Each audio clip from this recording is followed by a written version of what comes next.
भले ही वो आज इस दुनिया में ना हो, लेकिन इसके चाहने वाले बहुत हैं। बिहार के सिवान में उसकी विरासत को संभालने वाले जनता को त्रस्त करने में कोई कसर बाकी नहीं रख रहे हैं। खुद शहाबुद्दीन अपने टाइम में कितना खतरनाक और दुस्साहसी था, इसका अंदाजा आप इसी बात से लगा सकते हैं कि एक बार तो वो खुद तो स्कूल का निरीक्षण कर रहा था, लेकिन अपने साथ पुलिस के एक मोस्ट वांटेड आरोपी को लेकर चल रहा था। ये बात जब उस एरिया के डीसीपी संजीव कुमार को पता चली तो वो उस अपराधी को अरेस्ट करने के लिए मौके पर पहुंच गए, लेकिन शहाबुद्दीन उस अपराधी को गिरफ्तार नहीं होने देना चाहता था।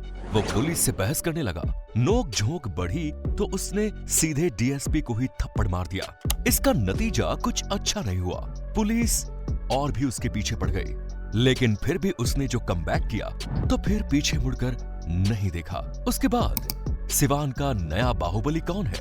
शहाबुद्दीन का बेटा है ओसामा।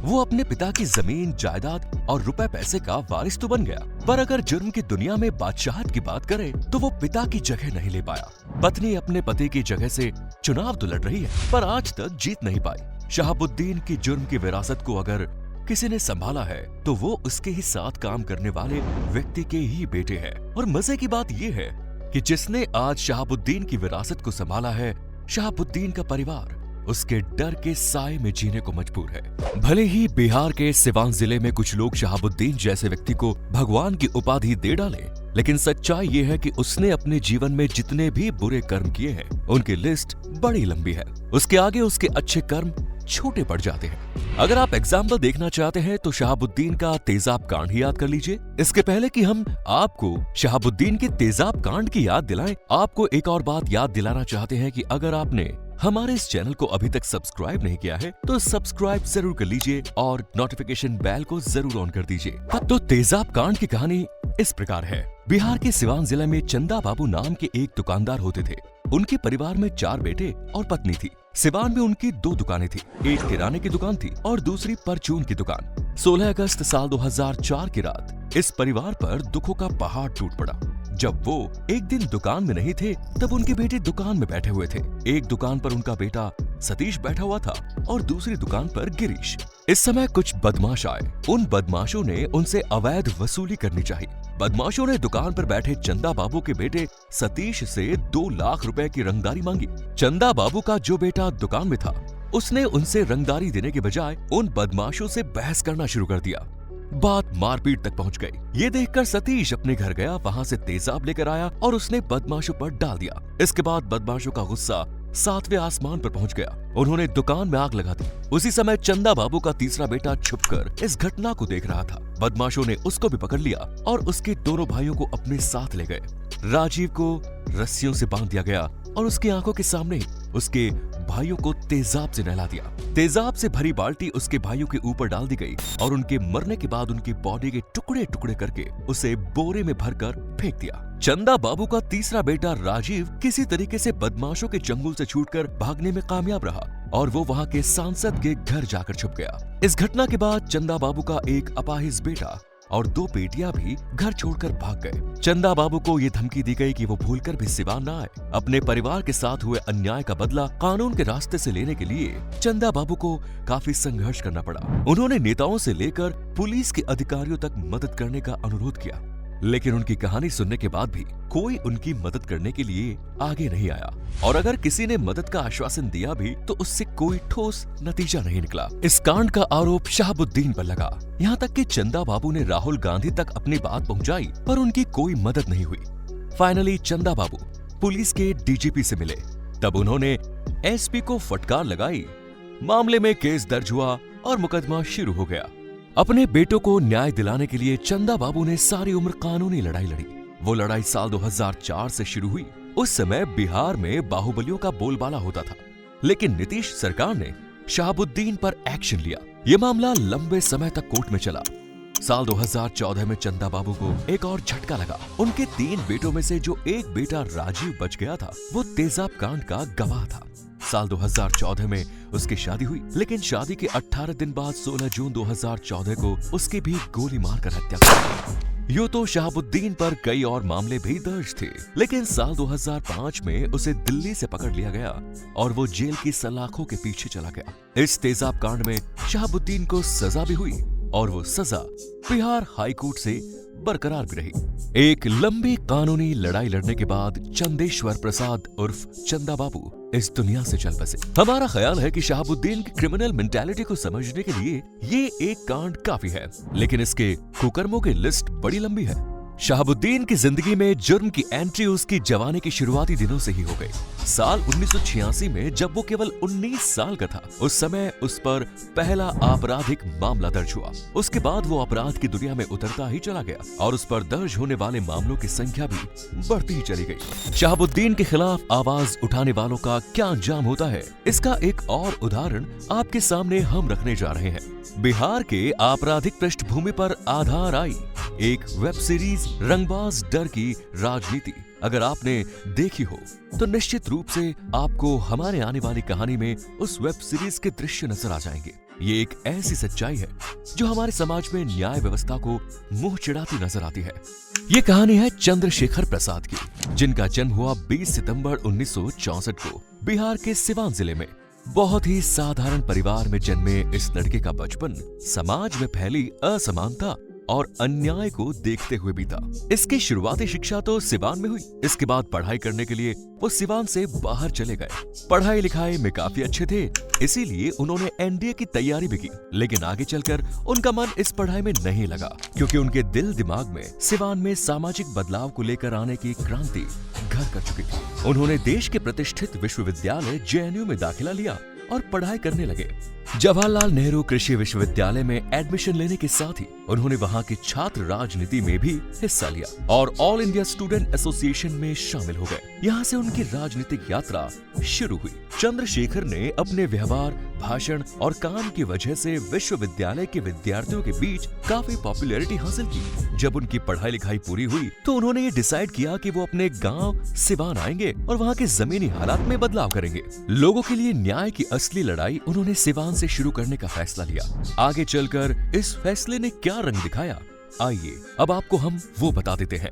सिवान पहुंचने के बाद उन्होंने सीधे सीधे मोहम्मद शहाबुद्दीन से पंगा लेना शुरू किया। उसके कारनामों का विरोध किया, उसके खिलाफ लोगों को जागरूक करते रहे और उसके खिलाफ माहौल बनाना शुरू किया। कोई व्यक्ति सिवान में मोहम्मद शहाबुद्दीन के खिलाफ पोस्टर तक नहीं लगा सकता था, मगर इन्होंने वो हर काम शुरू किया जो शहाबुद्दीन के खिलाफ चाहता था, जिसकी वजह से ये शहाबुद्दीन के निशाने पर आ गए।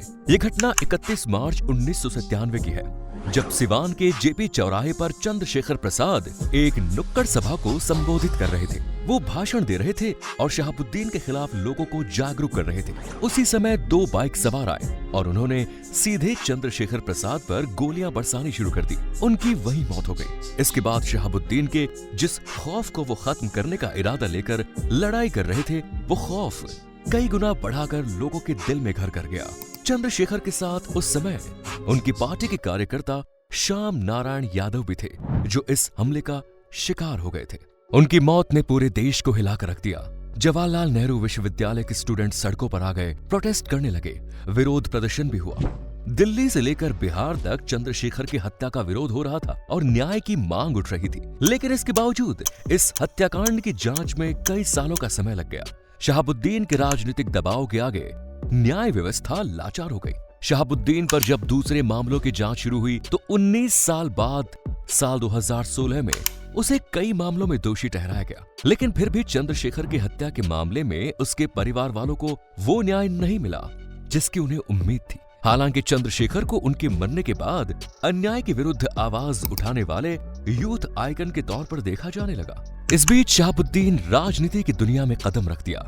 आगे चलकर बिहार में जनता दल की सरकार बनी और इसके मुखिया लालू प्रसाद यादव थे। दूसरी तरफ सिवान में शहाबुद्दीन अपनी समानांतर सरकार चला रहा था, जहां वो अपने फैसले खुद ही सुनाया करता था। लेकिन अब शहाबुद्दीन अपने दबदबे को पूरे बिहार में फैलाना चाहता था। इसका आतंक फैलाना चाहता था, जिसकी चलती है उसके ऊपर हर तरह के आपराधिक मामले दर्ज हो रहे थे। लेकिन हत्या से लेकर चुनाव के दौरान पोलिंग बूथ लूटने तक के मामलों में भी उसके खिलाफ कोई मुंह खोलने को तैयार नहीं था। उसे सत्ता का संरक्षण मिल रहा था और सत्ता का नशा उसके सिर पर चढ़कर बोल रहा था। पुलिस का डिप्टी एसीपी एक बार राजद के एक नेता को गिरफ्तार करने के लिए पहुंचा तो शहाबुद्दीन उसकी ढाल बनकर खड़ा हो गया। जब नोक-झोंक बढ़ी तो शहाबुद्दीन ने पुलिस के डिप्टी एसपी को थप्पड़ मार दिया। इसके बाद पूरा पुलिस महकमा उसके खिलाफ हो गया और दोनों तरफ से शहाबुद्दीन को उसके गांव में ही घेर लिया गया। लेकिन शहाबुद्दीन भी पीछे नहीं हटा और उसने पुलिस पर फायरिंग खोल दी। इस गोलीकांड में 6 लोग मारे गए तो पुलिस के लोग भी शामिल थे। ये एक ऐसा कांड था जिसके बाद खुद लाल यादव ने शहाबुद्दीन से किनारा कर लिया। आगे चलकर पुलिस महकमे में डीसीपी ओझा डीजीपी बनकर आए और उन्होंने शहाबुद्दीन की पूरी क्राइम कुंडली को खंगालना शुरू किया। उसके खिलाफ सबूत इकट्ठा किए, पुराने केस भी खोल दिए गए। इनमें एक नया मामला था कार्यकर्ता मुन्ना चौधरी के अपहरण और हत्या का, जिसमें शहाबुद्दीन के खिलाफ वारंट जारी किया गया और फाइनली इस मामले में शहाबुद्दीन को कोर्ट में आकर सरेंडर करना पड़ा। लेकिन एक बार फिर पॉलिटिकल सिस्टम शहाबुद्दीन की ढाल बनकर खड़ा हो गया। डीपी ओझा का सत्ता के साथ टकराव शुरू हुआ और उनको अपने डिपार्टमेंट से वॉलंटरी रिटायरमेंट लेना पड़ा। अब शहाबुद्दीन का जेल के भीतर आना जाना लगा रहता था। उस पर पुलिस कार्रवाई भी करती थी। कई बार जब छापा पड़ता था उसके पास से पाकिस्तानी हथियार मिलते थे, नाइट विजन डिवाइस मिलते थे। फाइनली एक बार जब वो दिल्ली के संसद सत्र में शामिल होने की तैयारी कर रहा था, उसी समय बिहार पुलिस दिल्ली से उसको गिरफ्तार कर लेती है। एक मामले में उसकी उम्र कैद की सजा हो जाती है और जब तक ये सजा पूरी हुई उस समय कोविड का पैंडेमिक शुरू हो गया और शहाबुद्दीन को भी कोरोना का संक्रमण हो गया, जिनका इलाज चल रहा था। 1 मई 2021 को अस्पताल में ही शहाबुद्दीन की मौत हो गई। शहाबुद्दीन भी अब दुनिया को छोड़कर जा चुका था। इसलिए चलिए वीडियो में हम आगे बढ़ते हैं शहाबुद्दीन के बाद के समय में, यानी आज के समय में। शहाबुद्दीन के जिंदा रहते उसके रसूख को चुनौती देना आसान नहीं था। शहाबुद्दीन के जुर्म के हर एक कांड में उसके साथ रहने वाले लड़के भी शामिल रहते थे और उनमें ही 2 भाई थे, अयूब खान और रईस खान। दोनों को शहाबुद्दीन की पर्सनैलिटी इतनी पसंद आई कि वो शहाबुद्दीन को 100% फॉलो करते थे। हालांकि उनके पास कोई रास्ता नहीं था। शहाबुद्दीन के खिलाफ जाने का मतलब था सीधे सीधे दुनिया से चला जाना। लेकिन इस दुनिया में वक्त से बड़ा बादशाह कोई नहीं होता है। वक्त जिसके साथ हो दुनिया का हर सुख और पावर उसके साथ होता है। लेकिन अगर वक्त खिलाफ हो तो चींटी भी हाथी को मार देती है। और कुछ ऐसा ही शहाबुद्दीन के साथ हुआ। जब उसका समय खराब आया तो दोबारा फिर उसका रसूख उसे वापस नहीं मिल पाया। एक वक्त था जब शहाबुद्दीन जिस इलाके से चुनाव लड़ता था वहां पर विरोधी पार्टी का नेता अपने पोस्टर भी नहीं चिपका पाता था। लेकिन साल 2005 में शहाबुद्दीन को फॉलो करने वाले खान ब्रदर्स यानी कि अयूब खान और रईस खान के पिता शहाबुद्दीन के खिलाफ मैदान में उतर गए। उनके पिता कमरुल हक ने शहाबुद्दीन के खिलाफ चुनाव में ताल ठोक दी। हालांकि शहाबुद्दीन नहीं चाहता था कि उसकी मर्जी के खिलाफ कोई उस जगह से चुनाव लड़े। पहले तो शहाबुद्दीन ने खान ब्रदर्स के पिता कमरुल हक को समझाया कि वो चुनाव लड़ने का इरादा त्याग दे और पीछे हट जाए, लेकिन कमरुल हक नहीं माने और चुनाव लड़ने पर अड़े रहे। इस बात से शहाबुद्दीन को गुस्सा आ गया और उन्होंने कमरुल हक को किडनैप कर लिया। अब आप समझ सकते हैं कि अगर चुनाव लड़ने वाला कैंडिडेट किडनैप हो जाए तो चुनाव की क्या हालत होगी। हर कोई इस बात को जान चुका था कि शहाबुद्दीन ने कमरुल हक को किडनैप कर लिया है और धमकी भी दी है। आगे चलकर जब कमरुल हक को शहाबुद्दीन ने छोड़ दिया तो उसने खुद पर जो बीती वो बात अपने बेटों को बताई। उसके बेटों को ये बात समझ में आ गई कि जिस शहाबुद्दीन के लिए वो अपनी जान हथेली पर लेकर चलते हैं उसने ही उनके पिता को किडनैप किया और ये हालत कर दी। अयूब खान और रईस खान अब अपने पिता का साथ देने के लिए तैयार थे। वो शहाबुद्दीन से बगावत करने के लिए तैयार हो गए। इस समय तक शहाबुद्दीन के सितारे भी गर्दिश में चल रहे थे। उसके ऊपर कानून की तलवार लटक रही थी, जिसके चलते वो जेल चला गया और फिर दोबारा जेल से बाहर ही नहीं आया। उसने अपने पत्नी को अपनी राजनीतिक विरासत का उत्तराधिकारी बना दिया, लेकिन अब बाजी पलट चुकी थी। शहाबुद्दीन के जेल जाने के बाद उसका डर भी लोगों के दिमाग से निकलने लगा था। उसकी पत्नी हसीना ने बहुत कोशिश की कि वो चुनाव लड़े और जीते, पर उसे हार का ही मुंह देखना पड़ता। उसके परिवार का रसूख और दबदबा अब खत्म होता जा रहा था, जबकि खान ब्रदर्स अब उसी सिवान को अपने कब्जे में ले रहे थे, जो कभी शहाबुद्दीन के इशारों पर चलता था। खान ब्रदर्स के दोनों भाइयों में अयूब खान हार्डकोर क्रिमिनल बन चुका है, जबकि रईस खान शहाबुद्दीन के रास्ते पर चल रहा है। यानी कि रईस खान अपराध करने के बाद भी राजनेता का मुखौटा ओढ़े रहता है। वो भी शहाबुद्दीन की तरह रंगा हुआ सियार बन गया है। हालांकि चुनाव के मैदान में रईस खान अभी तक अपने झंडे नहीं गाड़ पाया है। शहाबुद्दीन के खानदान से उनकी तकरार होती रहती है, लेकिन इस तकरार का लेवल उस समय और हाई हो गया जब 4 अप्रैल 2022 को रईस खान उसके ऊपर ही गांव में AK-47 से जानलेवा हमला हो गया। इस हमले में रईस खान बच तो गया, लेकिन उसके साथ रहने वाले 2 लोग मारे गए। इस बात की फिर रईस खान की तरफ से थाने में रिपोर्ट दर्ज कराई गई और इसका इल्जाम आया शहाबुद्दीन के बेटे ओसामा के ऊपर। अगर पुराना बिहार होता तो डेफिनेटली रईस खान गोली का जवाब गोली से देता, लेकिन बिहार का अब दौर बदल चुका है। अब दोनों परिवारों के बीच राजनीतिक पैंतरेबाजी ही चल रही है। एक तरफ जहां रईस खान ने अपने ऊपर हुए हमले की एफआईआर दर्ज कराई, तो वहीं दूसरी तरफ शहाबुद्दीन की बेगम डीएम से लेकर सीएम तक ये कहती हुई घूम रही है कि उनके बेटे ओसामा को जबरदस्ती फंसाया जा रहा है। उसका इस गोलीकांड में कोई हाथ नहीं है। रईस खान का एक वीडियो भी वायरल हो रहा है जिसमें वो एक डांसर के साथ मस्ती करता हुआ नजर आ रहा है। उस वीडियो में हथियार भी दिख रहे हैं। इस मामले में रईस खान का कहना है कि ये पुराना वीडियो है। शहाबुद्दीन के बेटे ओसामा के भी जलवे हैं। उसके ऊपर शूट आउट के कई मामले दर्ज हैं। अपने पिता की तरह वो जब भी पेशी पर जाता है या कहीं और जाता है तो उसके पीछे गाड़ियों का एक लंबा सिलसिला चलता है। लंदन से वकालत की पढ़ाई पूरी करके आया ओसामा अपने पिता के नक्शे कदम पर चलने की तैयारी में है। रईस खान पर और उसके गांव में जो फायरिंग हुई उसमें ओसामा का नाम सामने भी आया था। बताया जाता है कि उसने भी AK-47 से फायर किए।